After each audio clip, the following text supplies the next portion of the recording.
എന്താ നീ പുതച്ചു മൂടിയൊക്കെ നിൽക്കണത്? മാല കാണാതിരിക്കാനാ. ഇത് കാണാം. അല്ല, മാനം പോവാതിരിക്കാനാ. മാനം പോവാതിരിക്കാൻ. അപ്പുറത്തെ ഇപ്പുറത്തെ വീട്ടിൽ ചെക്കന്മാരൊക്കെ എന്നെ ഭയങ്കര നോട്ടം ചേട്ടാ. ആരാണ് മാറി? അല്ല ചേട്ടാ, അത് വിട്ടേക്ക്. നിനക്കൊക്കെ എന്തിന്റെ സുഖേടാ? ചേട്ടാ അത് വിട്ടേക്ക് ചേട്ടാ. അല്ല, വിട്ടേക്ക്. എടി ഞാനിവിടെ ഉള്ളപ്പോ നീ എന്തിനാ പേടിക്കണത്?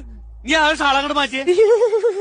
എന്താന്നറിയില്ല, കൊറേ നേരിട്ടേ നിക്കുന്നുണ്ടോന്നൊരു സംശയം. ഭയങ്കര മേലൊക്കെ വേദന. അല്ല വേണ്ട, തൊടണ്ട. ചൂടൊന്നും ഇല്ലല്ലോ. അല്ല, അത് ചൂട് അങ്ങനെ ഉണ്ടായിരുന്നു. ഞാൻ ഇവിടെ കഴുത്തി തൊണ്ട പണിയാവും. പനിയാവും. നീ എന്തൊക്കെയാ പറയണത്? അല്ല, അത് കഴുത്തി തൊട്ട ചേട്ട പനി പകരം. നിന്റെ കഴുത്തി കിടന്ന മാല എന്തി?